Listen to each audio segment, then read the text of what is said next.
In the winter of 1959, 9 experienced Soviet hikers mysteriously vanished in the Ural Mountains. When the rescuer found their bodies, nothing was even making sense. The tent was slashed from the inside. Footprints led barefoot into the woods. Bodies were crushed, burned, or mutilated, and no one ever came back alive. Was it nature, a government cover-up, or something buried beneath the ice waiting to be found? Today, we reopen the case not as a myth but as a mystery that science nearly solved and fear refused to let go. They were smart, strong, and prepared. Led by Igor Dyatlov, the group set out to conquer the Autopsy peak. After a few days, there were no sign of contact from the whole team. A search team was actively searching for the hikers, but there was no trace of them. But by February, their tent was found shredded from within. Their boots, gears, journals, all left behind. Something drove all of them out into negative 30 degrees Celsius, half naked, unequipped. What followed the incident was chilling. The rescue team found 2 bodies by a fire, half burned, 3 frozen mid-crawl. Still, 4 of them were missing.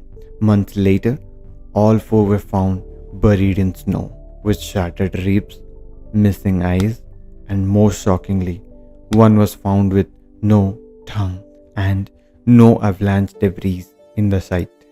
In 2021, Swiss scientists Bergeron and Gaume used avalanche simulations to explain what folklore never could. A delayed slab avalanche.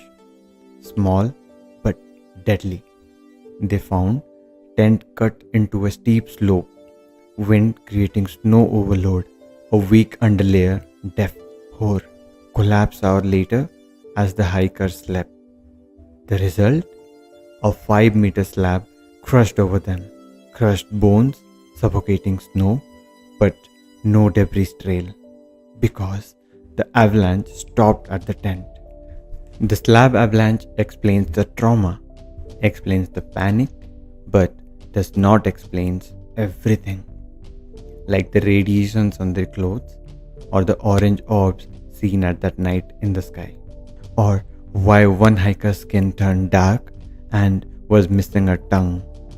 And then a lesser known theory emerged. Some investigators believed the group may have fled the tent to escape a fire caused by the malfunctioning stove or spilled fuel. The Dyatlov team was using a makeshift heating unit inside the tent, a risk in sub-zero temperatures. If it flared suddenly or filled the tent with smoke, panic might have taken hold.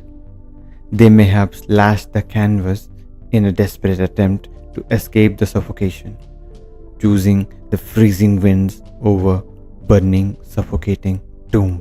But no scorched canvas was recovered, no clear burn on the gears, just silence and snow. Soviet authorities closed the case with a chilling phrase, an unknown compelling force, and that's when the theories began. A journalist named Leah Armand once followed the whispers from local guides. She found strange carvings, old Soviet cameras, and a guide who hadn't aged in decades. His name was Alexei. He claimed the mountain demanded sacrifices and that the hikers weren't the first. She disappeared. Her frozen body was found in 2019. Next to her, a journal said, "The mountain awakens every 66 years. I saw the eyes, they weren't human anymore." Her last tape ends mid-scream. The slab avalanche theory is the most accepted today, but other theories still live on. Katabatic winds, violent downbursts, infrasound, low-frequency vibrations triggering the panic, military testing, the parachute mines or chemical agents, UFO encounters, and even dimensional rifts where time breaks down and terror breaks through. The data point to the nature, but the mountain keeps its secrets. In the end, the most terrifying truth is that we may never truly know.